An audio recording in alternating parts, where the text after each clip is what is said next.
I went to the embassy when I was 13, told them that I was coming to Disney World, and they gave me a tourist visa to come to the US. So I got here. I didn't know one word of English. I didn't know how to even say hi. I remember that day so vividly, the day I left. I've been in Orlando a little over 30 years. I came out kind of late, and shortly after coming out, I got very involved in the LGBTQ community in Orlando. Apopka,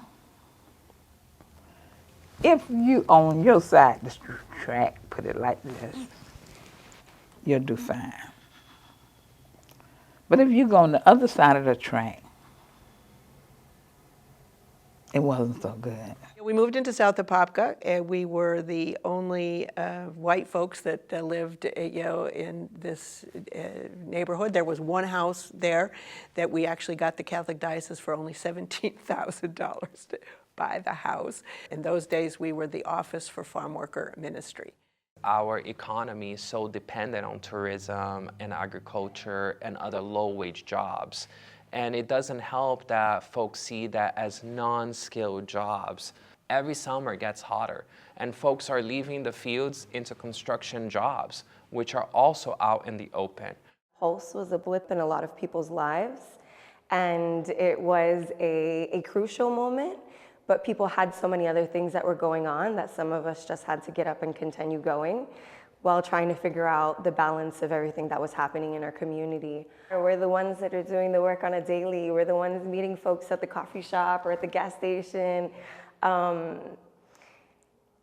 wish that there was more visibility when it came to these smaller grassroots organizations. We're part of a movement internationally to fight against big corporate giants, against capitalism and colonialism that is oppressing people and harming our planet. But we have hope, and we believe that si se puede, yes we can, and together we can make a difference.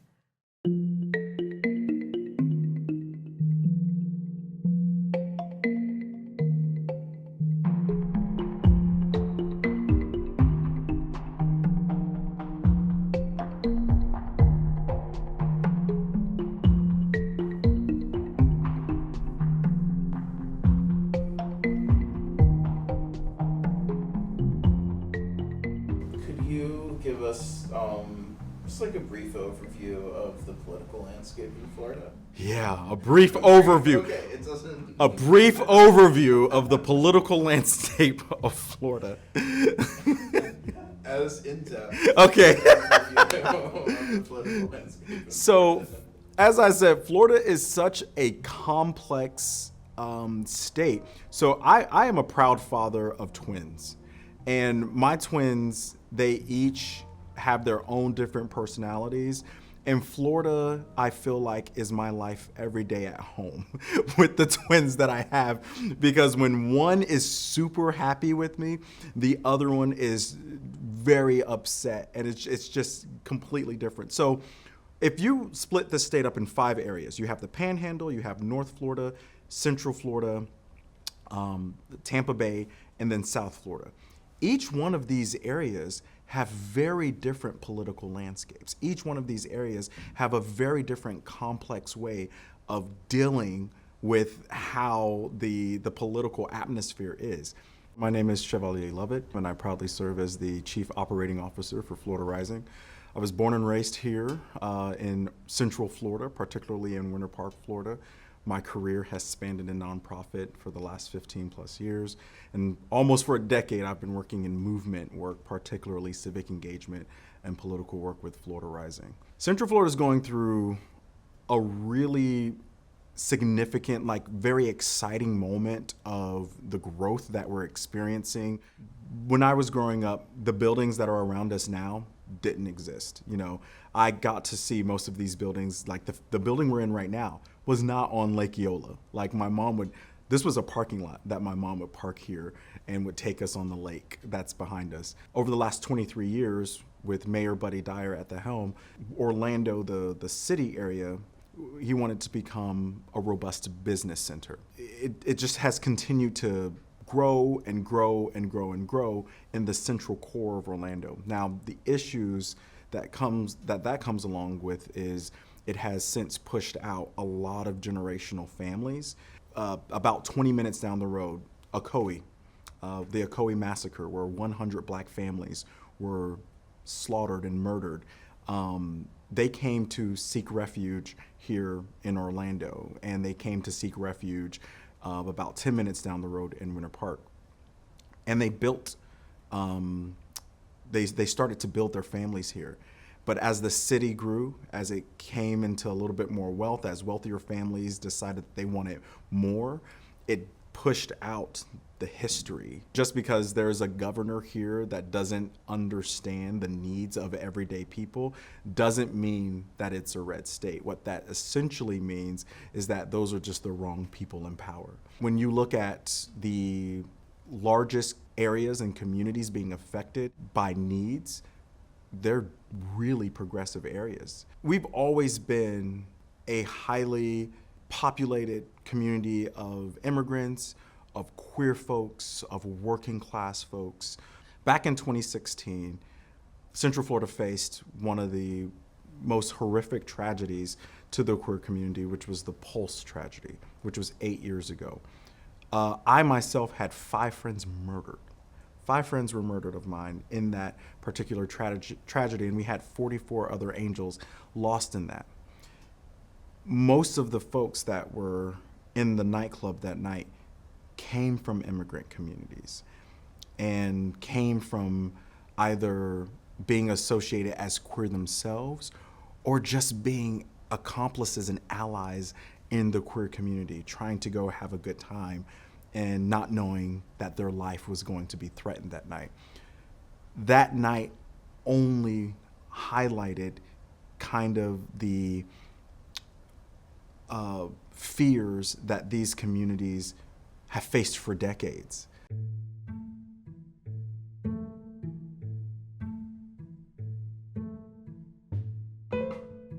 I was recruited by United Way to be a part of the team to start an office, to start a hub for all things Pulse concerning survivors,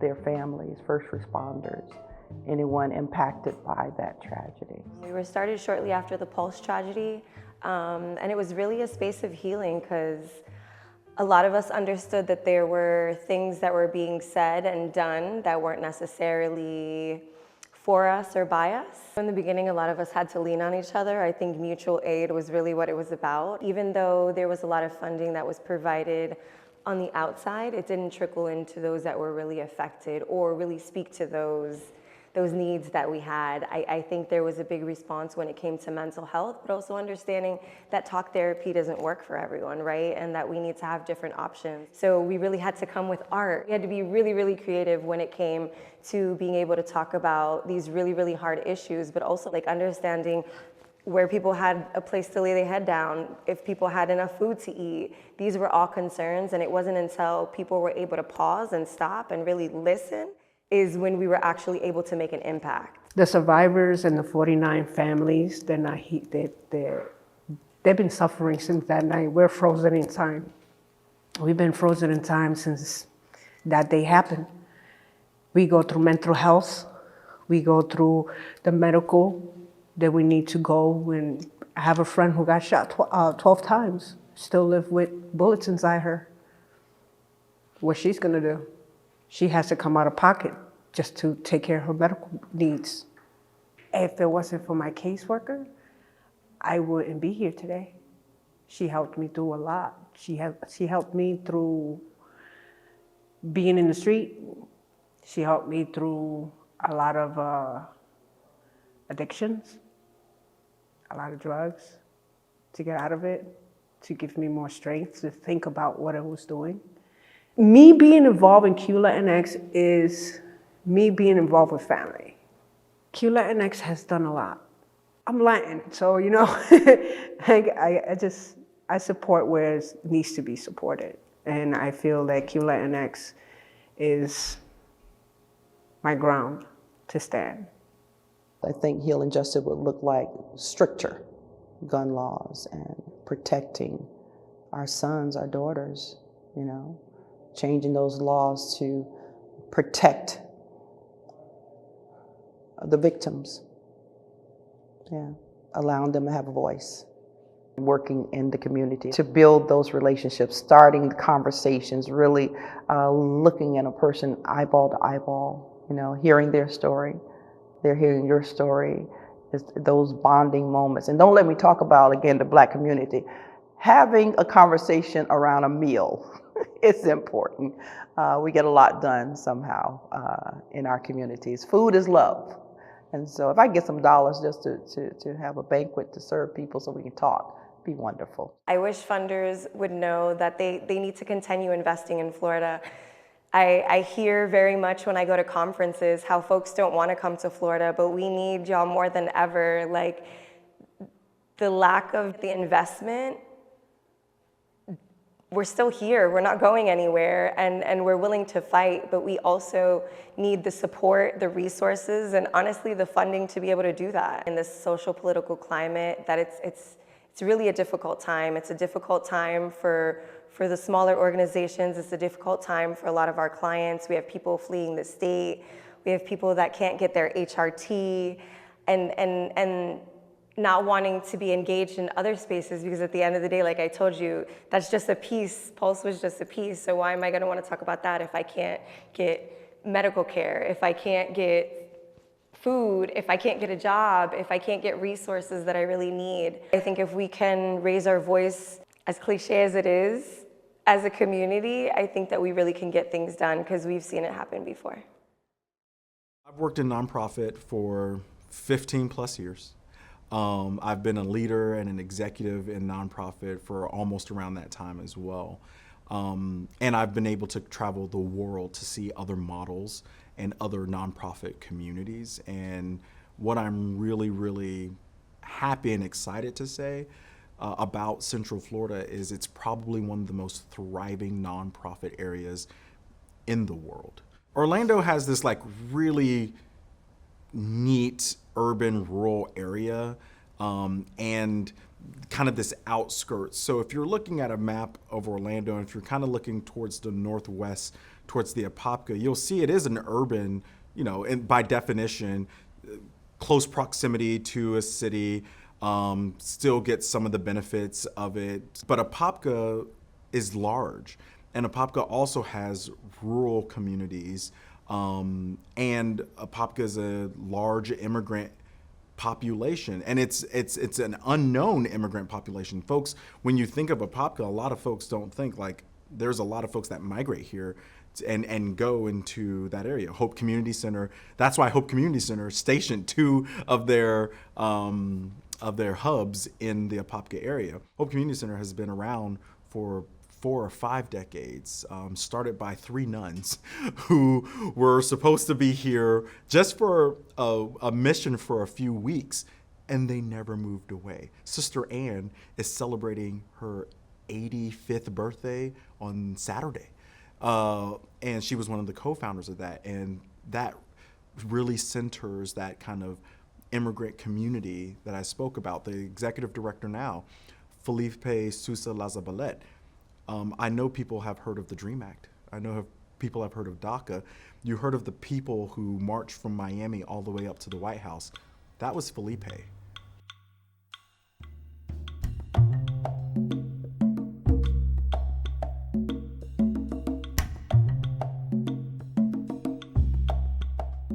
We were invited to come by the Catholic Bishop of Orlando, who was a good guy. Not all people are. and he knew that there were hundreds of thousands, really, of agricultural workers in Florida, migrant workers, who were having a pretty rough road, and he wanted to make some kind of outreach. We said, well, we came to really work with the farm workers and to outreach, and we're trying to learn what we're supposed to be doing, because we don't know the people and we don't know the situation. We're not any longer working just with farm workers, so we didn't want people to feel that they couldn't approach us because we were farm workers just. We're not. We were working in the entire community. And ministry is a catchy word. You know, we are not religious in recruiting people or being a church or having some kind of denomination that we represent. Our faith is our belief in social justice, and that God meant for us to work and for the whole community to work. Hope is a beacon of hope, literally and figuratively, an oasis in what it feels like a desert sometimes, and also a place that a lot of people come and find their voice. We believe in people power. That's full stop for us. And in order for that power to be actualized, we have to create an organizing infrastructure that goes beyond just one election cycle. Here at Hope, we meet people where they're at, right? So we both provide services, but we also couple that with organizing. Essentially, the Hope way or the Hope approach begins with a person that essentially comes in like I did to this work feeling disempowered, feeling ashamed about who they are, feeling like it's their fault that they are suffering.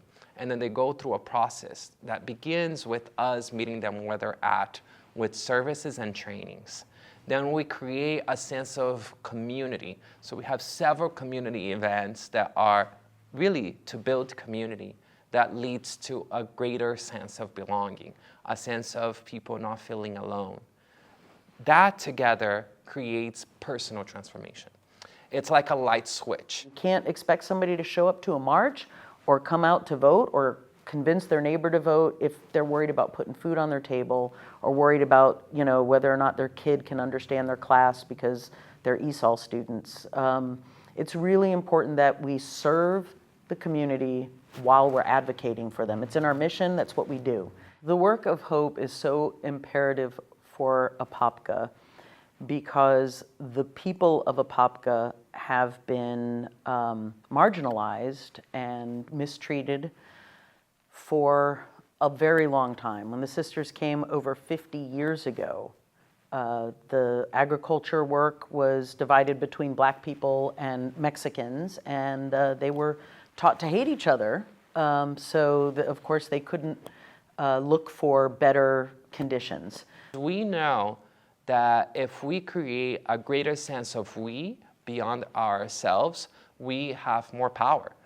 Here in Orange County, we are already over 50% if we count Black folks, immigrant and Latinx folks, and Asian folks together. So the idea that we are a minority is just simply not true. We are the majority, and they want to keep us separate because they know that if we come together, we can just change everything. We opened a clinic with 3 people in a trailer under a tree. That we got the Catholic diocese to pony up for something, and we got the Presbyterians to pony up for something else. And with that money, we started. And now, I can't even say this out loud. There are 75,000 patients that are in that clinic. There are 500 employees at 14 different locations in Central Florida that are the community health centers run by the community. So that's what we've been doing for 50 years. We have a clinic, we have a credit union, we have a housing project, and we helped the Farm Workers Association, which is our partner. They were part of us, and we spun them off because they're a farm worker association. It should be run by farm workers. They should be the board. They should be the leaders, not Catholic white nuns. I've seen climate change affect people's lives and livelihoods in across the state, but here in Central Florida, we have our own issues because of, so we have orange groves here in Central Florida. We have a lot of produce and a lot of farmlands that are picked here, and it goes to other areas in the world, right? And because of that, we have mostly immigrant population, migrant folks who are ensuring that just we can live a comfortable life, but they're in conditions, just natural conditions that are not just not feasible conditions for working folks, right? Climate change has a huge deal with that. It is historically hot in Central Florida. Apopka used to be a thriving community for immigrants. Apopka is this urban rural area.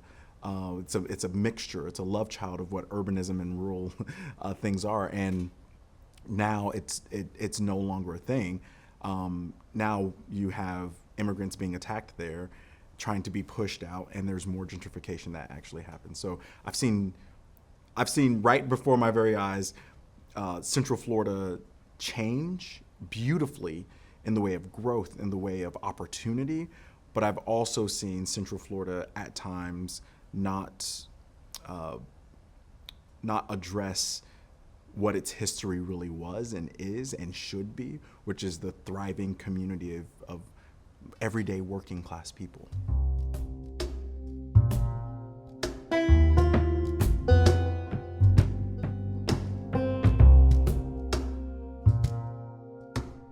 Papa had a whole lot of orange trees, and he had a smokehouse where he would smoke meat and different stuff. But Zeta had a lot of hogs, and they all had a whole lot of vegetables. You know, you can pretty much name anything that we had. We had wild plums, we had apples, pears. So you weren't only farm workers, you were farmers on your own land. Yes. And you were self-sufficient. Yes, he grew his own stuff. One of the reasons I really believe in the Farm Worker Association of Florida is because we are truly a grassroots organization. We were founded in 1983 by farm workers themselves. We've been fighting for justice ever since 1983. And another thing that's really important about the Farm Worker Association is we are a statewide organization. We have 5 offices in the state of Florida, and every single one of our offices was formed because of the people in that community that wanted our presence there. Our board is 100% BIPOC, current or former farm workers. About 90% of our staff are former farm workers. And I believe this makes us stand out as an organization because we really are doing the work that the community needs, and it is guided by farm workers. They set our priorities, they set our projects and our programs. Our offices were established by those local communities after natural disasters, which was, the first one was a freeze, a citrus freeze that ruined all the crops. And then the others have been flooding and hurricane related mostly. Farm workers are among the most vulnerable community in the entire country. They do the most important work in our country. They do the work that harvests the food that feeds all the rest of us in the entire nation, and yet they're still often the invisible ones. I'll never forget it, the day that they sent everybody home in a nice, nasty way, because that's what happened. They didn't tell us they were closing the farm. I mean, you taking my job. I got to feed my children.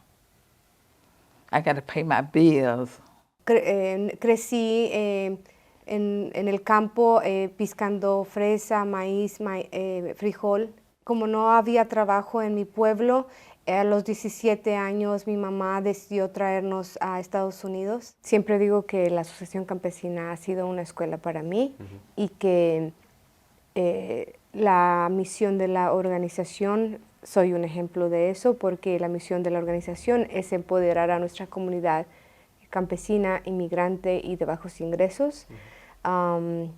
Y lo que, como han hecho conmigo, que me han empoderado, que me han desarrollado mi liderazgo, que a mí me gustaría que fuera pues para toda nuestra comunidad. Tenemos que enfrentar situaciones inmediatas, como es el robo de salario, donde mucha gente no es pagada por su trabajo y nos ha tocado pelear por ellos. Otro de los temas que impacta a nuestra comunidad es vivienda, donde hemos tenido aquí varios estacionamientos de trailers donde vive nuestra comunidad y que han sido discriminados, han sido abusados, les están quitando sus viviendas cuando ellos son los dueños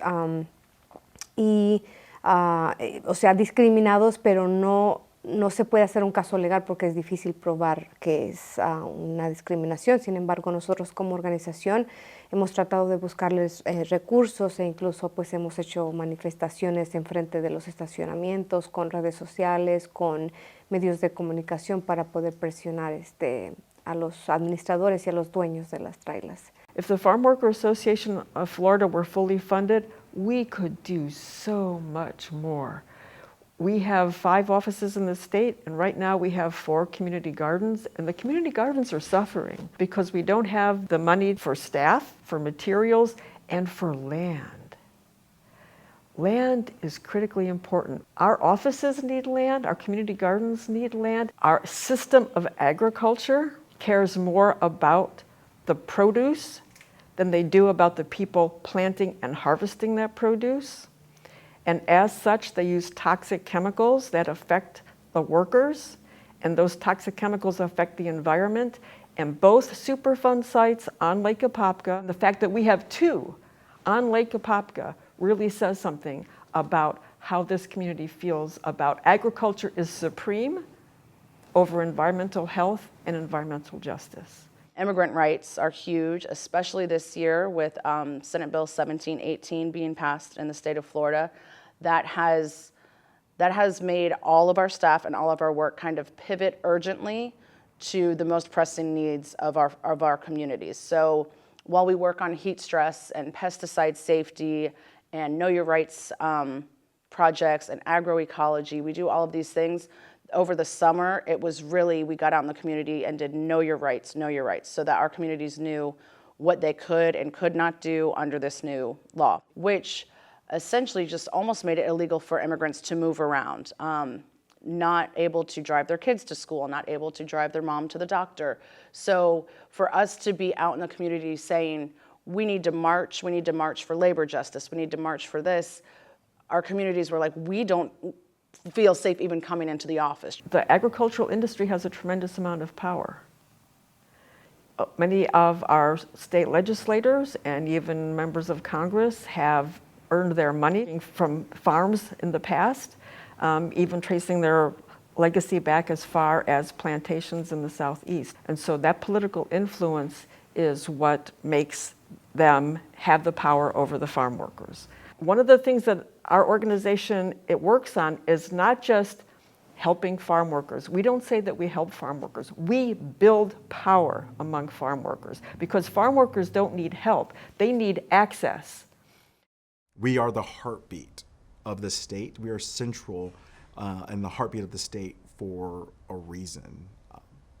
And it's not just the state, it's the country. I don't want folks to forget that we have led several initiatives that have changed for the better millions upon millions of lives, and decades and centuries from now, billions of lives. I also have this hope that as we're continuing to address this progressive ecosystem, that folks realize what their true power is in our state. The first Gen Zer, the youngest person in Congress, came here from Central Florida, came here from Orlando. Maxwell Frost, right? A member of Florida Rising. He was an organizer. He knocked doors. And there's beauty in that to say, again, we are the hope. We are the future. And we can continue to lead narratives and we can continue to just fight against what people are trying to paint us as. What's going on here in Florida is that the civic engagement work as done previously by the progressive movement was very transactional. And because of that, people lost hope. The truth is that if we don't do more, then the work of civic engagement doesn't lead to change. I think sometimes when you have a very clear plan, you miss actually the serendipitous moments that really cause the organization and the people that are working to respond in ways that you don't expect, and to be able to get involved in things that you had no idea that you were going to be, doing, because you don't have a preconceived notion, and because you're willing to learn. Right now, the need for engagement is really an imperative. It is really important in order to change the unjust circumstances that people live in for us to continue our community organizing and civic engagement work. And at the same time, you've got to meet people where they are. People deserve basic rights. I mean, everybody deserves to have enough food to eat. Their kids deserve to go to school with backpacks and, the clothes they need. People deserve the health care that they need. And it shouldn't be this daily fight to get those things. Sometimes we need unrestricted funds to be able to do those little things, like, hey, someone needs a gas card, or hey, someone needs a flashlight after the hurricane, or someone needs their house gutted out, and we need $350 to be able to do that. So those little pieces. And our community gardens are not just about, it's not a garden, it's about social justice. Our community gardens are about social justice. People can learn and build their power and maintain their ancestry, share seeds, share stories, and help carry it on for the next generations. Funders have to see us as true partners. And what that means is trust. We are here every single day doing the work. Instead of me trying to do what others are telling me to do, I am listening to people. So I am taking the cues from the farm worker, undocumented woman, the undocumented LGBTQ person, the person who walked from Venezuela all the way to the United States seeking freedom. Those are the people who I'm listening to. So in the same way that I'm listening and trusting the people, I want that same trust from funders and donors in the United States. When I got a phone call from Grantmakers for Southern Progress, and they said, we want to do our annual conference in Florida.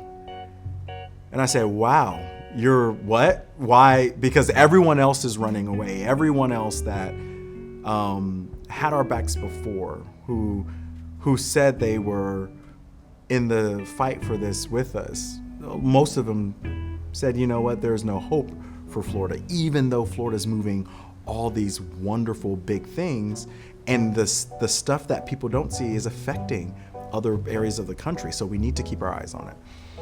And I said, you're running towards the fire. Amber looked at me and she said, yeah, because there are still people in that burning building. And I was like, whew, like, you got me there. And so what I want funders to know is there are still people in this burning building. Your dollars, your resources, that's the water to put that fire out. Florida is not where woke comes to die. Florida is where freedom comes to thrive.